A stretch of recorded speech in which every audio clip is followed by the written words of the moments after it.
제 같은 얘기지만 완전히 판이하게 느껴지는 리메이크. 네. 네, 서스페리아입니다. 정말 제가 진심으로 말씀드리는데 네. 이 영화는 어떤 영화는 정보가 없이 볼 때 훨씬 더 충격적이고 좋을 때가 있잖아요. 이 영화는 꼭 한번 아무런 정보 없이 보셨으면 좋겠다. 그래서 영화당을 보고 계신 분들이 잠깐 스위치를 꺼서 영화를 보고 오시면 좋겠다라는 생각이 들어요. 왜냐하면 저 이 영화를 정말 정보 없이 봤거든요. 근데 뭐 누가 어떤 역할을 하는지도 잘 모르고 봤는데 영화 후반부에 울었어요.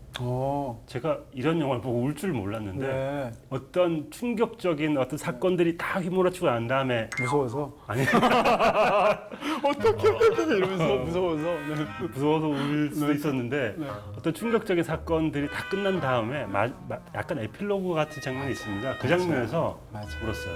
근데 찾아봤어요. 영화를 다 보고 찾아봤는데 퀸틴 타란티노 감독도 울었대요. 아, 그래요? 네, 이 타란티노 감독한테 편집본을 보여줬더니 타란티노 감독이 울면서 자기한테 포옹을 했다고 얘기를 하는 기사가 나중에 봤는데 무서움 옆에 있는 사람 안고 싶죠. 다 보고 나서 네. 끝날 때 그 장면은 정말 좋기 때문에 이 모든 것들을 체험해야지만 그 장면이 더 값지게 다가오기 때문에 꼭 한번 정보 없이 보시기를 저는 권하고 싶더라고요. 맞아요. 어떻게 보면 지적이면서 정치적인 영화인데 다른 한편으로 말씀하신 것처럼 사람의 어떤 마음속에 있는 깊은 어떤 슬픔 같은 것에 버튼을 누르는 네. 그런 부분이 분명히 있어요. 네. 네. 하지만 또 알고 보면 더 좋기 때문에 그냥 아무 생각 없이 한번 보시고 네. 한번 이 모든 정보들을 다 찾아보신 다음에 한 번 더 보기를 맞습니다. 저는 권해드리고 싶어요. 저는 이 영화가 기본적으로 앞에 영화는 굉장히 심플한 영화라고 말씀드렸지 않습니까? 오리지널은.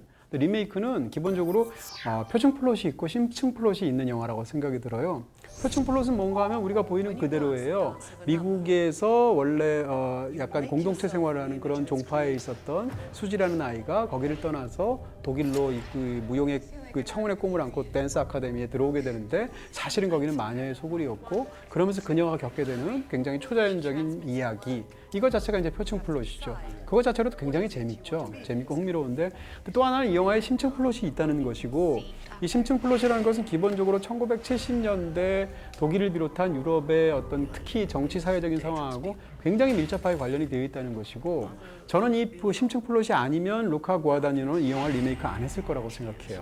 왜냐하면 표층 플롯만 다뤄서는 오리지널보다 다시 그 어떤 개성을 가지고 만들 이유가 없으니까 그런 측면에서 이 두 가지가 같이 이 영화의 의미를 만들어내고 있다는 것을 한번 이렇게 생각해 주시면 더 좋지 않을까 싶습니다. 제가 아까 1분 브리핑에서 1977년에 대해서 언급을 했던 이유가 네. 이 영화는 계속 1977년의 어느 한순간을 계속 언급을 하고 있고 바깥에서 일어나는 현실 정치의 상황 같은 것들을 계속 이 공간 안으로 계속 가지고 들어오죠. 그런 의미에서 심층, 표층에 대한 이야기가 이 내부의 공간에서 일어나는 사건 그리고 창문 바깥에서 일어나는 현실에서의 사건 같은 것들을 네, 어쩌면 맞아요. 표층과 심층으로 할 수 있을 것 같습니다. 영화하고 사실은 교차 편집으로 보여줍니다. 영화의 이제 챕터 2를 보시게 되면 이 주인공이 학교로 들어가는 장면하고 또 다른 주인공인 요제프 클램페러라는 남자가 서베를린에서 동베를린으로 넘어가는 장면이 교차 편집이 되어 있어요. 왜 그럴까라는 것은 앞에 것은 사실상 어떻게 보면 표층 플롯의 이야기를 보여주는 거고 뒤에 그 요제프의 이야기는 심층 플롯에 관한 얘기를 보여주는 건데 이 두 가지를 교차해서 사실은 두 가지가 그런 맥락을 파고 들어가는 어떤 이 동전의 양면을 보여주고 있다는 것 사실은 영화적으로 암시하는 부분이거든요. 네. 그렇게 말씀드릴 수가 있겠죠. 그리고 바더 마인호프 그룹이 만들어진 계기 같은 것들이 유럽에서의 그 68 혁명 이후에 젊은이들의 불만 같은 것들이 어떻게 사회적으로 올라왔는지에 대한 이야기가 70년대 전반에 걸쳐 있는 이야기이기 때문에 이 이야기는 어떤 젊은이들의 불만이 화산처럼 올라오는 시기의 이야기 그리고 화산처럼 올라오는 모습에 대한 이야기로 볼 수 있을 것 같아요.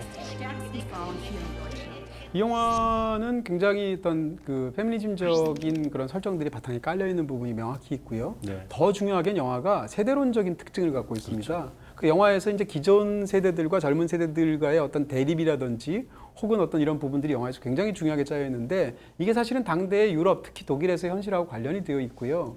우리가 널리 알고 있는 것처럼 68혁명이 있었지 않습니까? 그리고 그 부산물로 가장 극악하게 투쟁했던 70년대 극좌 테러 조직들이 있어요. 아까 일본 브리핑 때 잘 말해주신 것처럼 일본에도 적군파가 있었고 그다음에 뭐 이탈리아에 붉은 여단이 있었고 그다음에 독일에도 적군파가 있는데 그 핵심 그룹을 보통 바더 마인호프 그룹이라고 말을 했지 않습니까?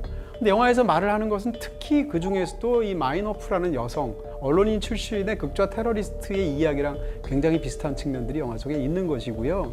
기본적인 설정은 독일이 패전을 했잖아요. 히틀러로 인류 역사에 씻을 수 없는 죄악을 저질렀지 않습니까? 근데 독일이 패전 이후에 우리나라도 사실 그런 부분이 있었던 것처럼 패전 이후에 상당 부분의 권력층에서 나치에서 제거되지 않은 나머지 엘리트들을 그대로 다시 상층부로 수혈을 했단 말입니다. 그렇게 해서 역사가 청산되지 않은 상황에서 예전에 역사적인 과오를 저지른 사람들이 그에 대해서 책임감도 못 느끼고 부끄러움도 안 느낀 채 여전히 독일의 상층부를 차지하고 있었다는 거죠. 거기에 대해서 독일의 그 다음 세대 사람들이 이전 세대들에 대해서 굉장히 저항감을 느끼게 되고 그런 것이 또한 일단 정치적인 부분하고도 부딪혀서 70년대 가장 극악한 그런 테러리스트로 이제 활동을 하게 된 건데 영화에서 보시게 되면 그 사건들이 영화에서 계속 깔리죠. 시작하자마자 패트리시아라는 아이가 요제프라는 그 정신과 의사의 사무실로 가게 되는데 그 병원으로 갈 때 앞을 보게 되면 그 바더를 석방하라는 시위들을 사람들이 하고 있어요. 그것을 비롯해서 아까 말씀하신 것처럼 그 비행기를 공중 납치한 루프트한자 사건을 비롯해서 영화에서 그런 얘기가 계속 바탕에 깔리죠. 그런 면에서 이 두 가지가 얽혀 들어가는 방식이 영화에서 무척 중요한 어떤 포인트가 되어 있다는 거죠. Gestern hatte einer der palästinensischen Geiselnehmer die offizielle Forderung gestellt, alle in Stuttgart-Stammheim inhaftierten Mitglieder. 그러니까 이렇게 얘기할 수 있어요. 이 영화에서 벌어지는 탄츠 아카데미라는 이 댄스 아카데미는 일종의 독일의 축도인 것 같은 느낌이 있습니다. 그 댄스 아카데미에 있는 사람들은 세 부류로 나눌 수 있어요. 첫 번째는 마르코스와 마르코스라는 마녀를 지지하는 일종의 교사들이 있죠. 이 사람들은 약간 도식적으로 말씀을 드린다면 편의를 위해서 말하자면 청산되어야 하고 마땅히 부끄러움을 느껴야 했지만 전혀 그렇지 않은 채 여전히 상층부를 차지하고 있는 독일의 기성세대 권력자들 같은 사람들이죠. 말하자면 나치의 유산 같은 인간들이라고 말할 수 있고요. Es ist entschieden. Mutter Markus bleibt an der Macht. 또 하나는 누군가 하면 영화에서 가장 독특한 위치를 차지하고 있는 블랑이라는 사람입니다. 틸다 스위튼이 연기하고 있는데 이 블랑은 원래 이 사람들의 조력자였어요. 마르코스의 오른팔 같은 신복이었는데 영화에서 보시면 어느 순간 마르코스가 과연 옳은가? 마르코스가 정말 한숨의 마녀일까? 탄식의 마녀일까를 의심하게 되고 그에 대항하는 사람으로 곡 중에 등장하거든요. 그래서 영화 속에서 보면 투표를 하기도 하고 심지어는 그것이 이제 굉장히 이상하게 생각하니까 대신 또 다른 어떤 춤을 구성해서 만들기도 하는데 그럼 말하자면 극중에 등장하는 블랑은 체제 내에서 이런 것들을 개혁하고자 했던 어떤 기성세대라고 말할 수 있죠.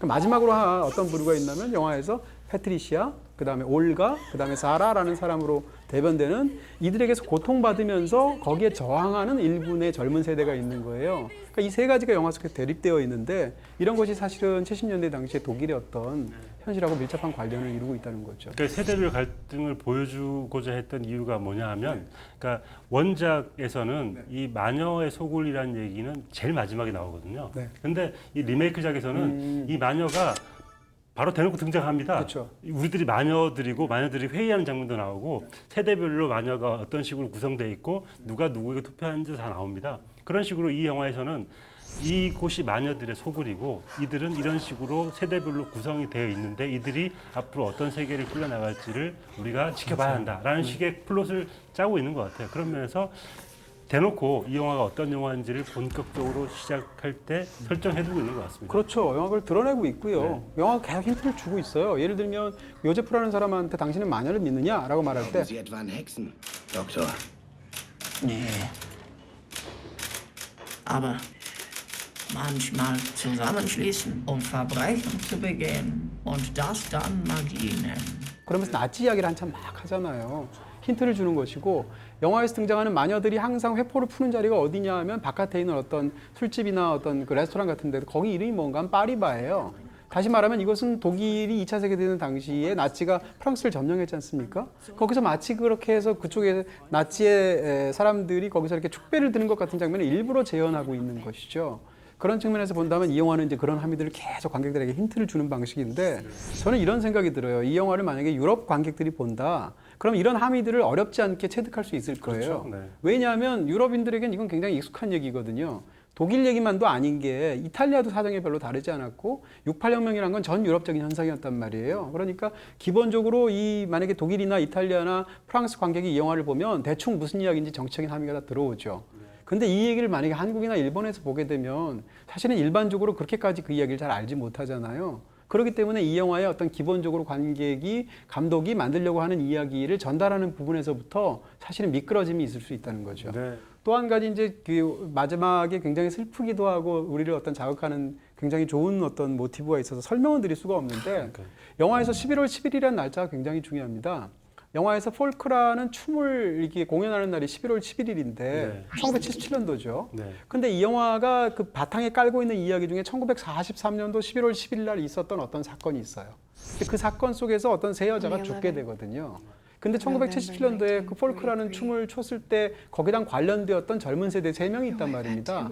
이 여성 3명과 과거 여성 3명은 사실은 내적으로 연결이 되어 있어요. 그걸 통해서 수지가 어떤 행동을 하게 되는데 영화의 마지막 장면에서 그러면서 그동안에 어떻게 보면 역사에서의 희생자이기도 하고 저항자이기도 하고 이랬던 그 여성들을 말하자면 일종의 어떤 의식적인 측면에서 구원해 주는 것 같은 역설적으로 그런 장면이 들어가게 되는데 이렇게 두 가지 이야기는 서로 마지막에서 만나게 되는 거죠.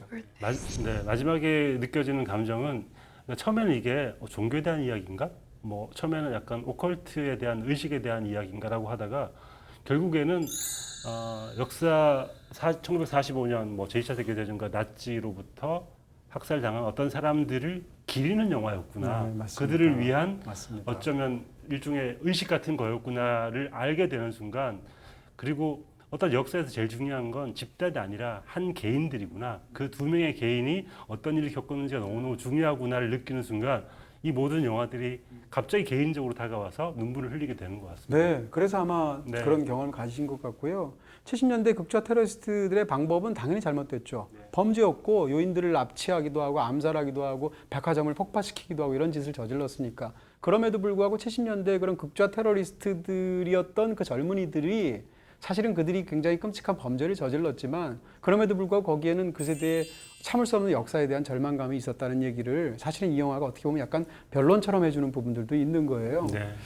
자, 어쨌건 이제 영화를 마무리하면서 사실 틸다 스윈튼 1인 3용 얘기 안 할 수 없을 것 같아요. 이것도 약간 스포일러를 포함하고 있어요. 스포일러라고 얘기할 수는 없을 것 같고요. 어쨌건 그걸 알고 보면 또 재밌는 부분들도 있고. 네. 틸다 스윈튼 1인 3용 알고 보셨어요? 모르고 봤어요. 네. 보고 일단 모르고 봤는데 보면서 저 사람 누구지라고 하다가 이제 한 명은 알게 됐는데 다 보고 나서도 1인 2역까지는 제가 파악을 했는데 마지막 세 번째는 정말 꿈에도 몰랐거든요. 네. 그래서 깜짝 놀랐습니다. 어떻게 1인 3역인지는 자세히 말씀 안 드리는 게 좋을 것 같고 근데 극 중에서 틸다 스윈튼 참 대단하다는 생각이 들기도 하고 처음에 영화 공개되고 했을 때 그 틸다 스윈튼이 블랑이 아닌 다른 연기를 할 때 그 연기를 한 사람이 배우 이름이 실제로 있는 것처럼 가공의 존재를 만들었어요. 네. 그래서 엔딩 크레딧이 올라갈 때 그 배역을 한 사람이 에버스 도르프다라는 독일 배우다라는 거지 하고 심지어는 이 사람이 뭐 영화를 딱 한 편 출연하고 은퇴했다 이런 백스토리까지 거짓말로 만들어서 사람들에게 보여줬단 말이에요.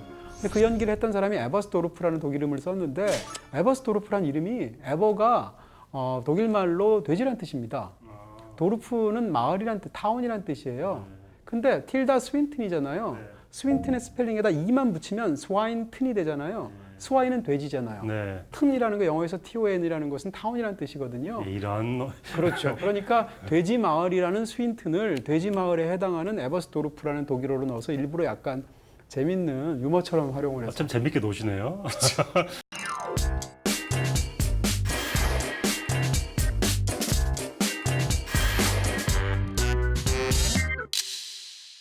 네, 이 두 편의 서스페리아 중에서 정말 판이하게 다른데 네. 어느 영화를 더 좋아하십니까? 두 편의 서스페리아 중에 제가 또 너무 깊은 감정적 울림을 느꼈던 영화에서 2018년 리메이크. 서스페리아를 충분히 그럴 수 있죠. 고를 수 있을 것 네. 같고요. 장면 역시 제가 계속 말씀드렸던 2018년 서스페리아의 마지막 부분. 그 장면은 이 모든 것들을, 이 모든 의식과 이 모든 공포와 이 모든 춤과 이런 것들을 다 경험해야지만 느낄 수 있는 감정적 울림인 것 같고 그 장면에서 한 역사가 개인에게 어떤 폭력을 자행했는가 그리고 개인은 역사 속에서 어떻게 살아남을 수 있는가라는 이야기를 아주 정말 간략하지만 감동적으로 그려내서 그 장면을 저는 꼽겠습니다. Of all the women of your undoing, every memory will vanish. 저는 이제 두 편 중에서 더 좋아하는 영화 약간 고민 끝에 저는 오리지널을 더 좋아합니다. 네, 오리지널이 갖고 있는 어떤 독창적인 부분들을 굉장히 좋아하고요. 이 영화가 갖고 있는 수많은 단점에도 불구하고 저 진짜 이미지하고 싸우는 데는 최고인 것 같아요. 그렇죠. 네. 근데 이제 최고의 장면은 저도 이제 리메이크에서 고르고 싶은데 바로 그 앞 장면 거의 수십 분간에 걸쳐서 정말 장면? 네.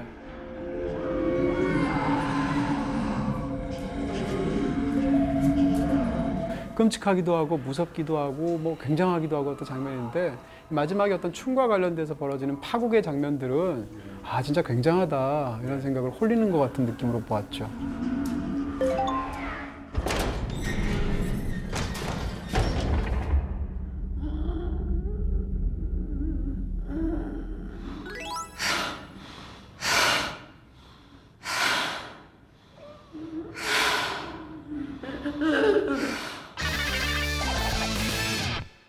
네, 이렇게 해서 오늘은 전혀 다른 오리지널과 리메이크, 그래서 똑같은 텍스트를 완전히 다르게 한번 즐겨보시는 두 편의 사스페리아를 소개해드렸습니다. 네. 아 정말 꼭 한번 추천드리고 싶은 그런 두 편의 영화였습니다. 네, 손 꼭 잡고 가족끼리 한번 같이 보시면 되지 않을까? 정말? 혼자 보기엔 약간 무섭잖아요. 같이 봐도 무서울 텐데. 네. 자, 두 편의 영화 모두 BTV에서 보실 수 있고요. 저희는 여기서 인사드리도록 하겠습니다. 감사합니다. 수고하셨습니다.